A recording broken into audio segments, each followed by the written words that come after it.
Hey, blessings and shalom. Good morning. Oh, I just have a few minutes, and I just wanted to give a quick update and just share something. It was pretty cool. So, I was supposed to go to class yesterday.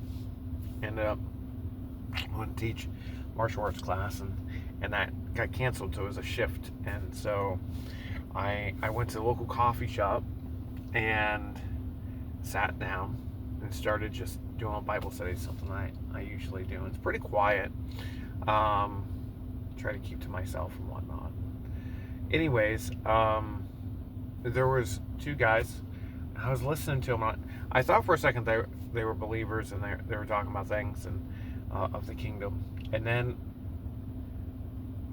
as I was listening, I thought I heard them talking about exercise, and I'm like, all right. I just kind of went on with what I was doing. I was reading in Isaiah. And then they got up. They were saying bye to each other, and one was getting ready to leave, and the other one came over to me. And he's like, hey, man, I see you're reading the Bible. And he introduced himself. And I said to him, and actually the other guy caught attention too, is like, hey, do you have 5 minutes? I want to show you something, because I want to show you some things that are in the Word about the name of the Lord. Yod-Heh, Vav-Heh. And so I kind of went through that. And if you're not familiar with that, the Paleo Hebrew, which existed prior to the Babylonian exile of God's people, the Hebrew language was different. It was, it would have been sealed up until the end of the age. And so one of the things that's embedded within that of his name is to behold the hand, behold the nail.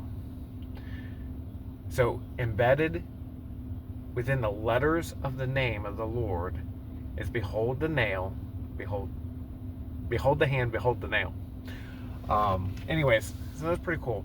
And that sprung into a lengthy conversation. I don't think I got out of there until,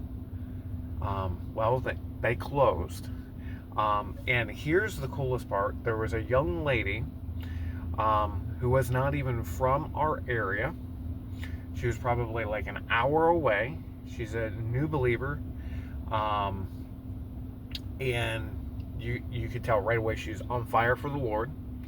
And as the three of us are talking about kingdom things, she heard it. And so she comes over and starts asking questions.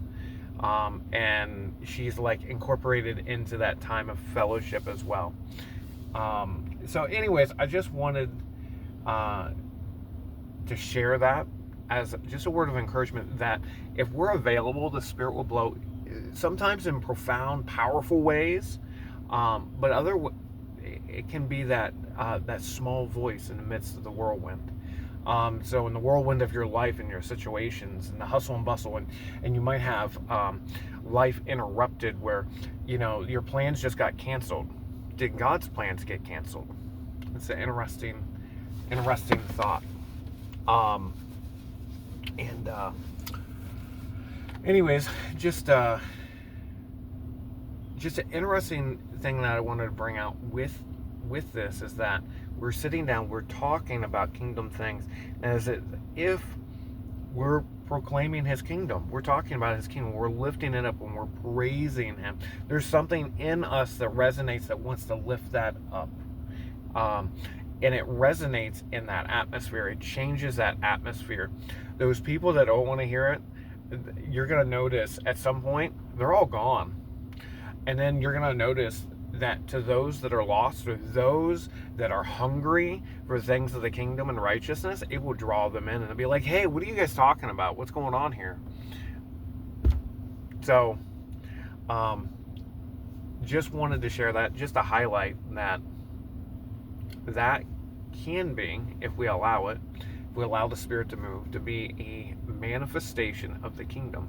And that's an expression. So Paul says, I didn't come with eloquency of speech, but I came with the demonstration of the Spirit.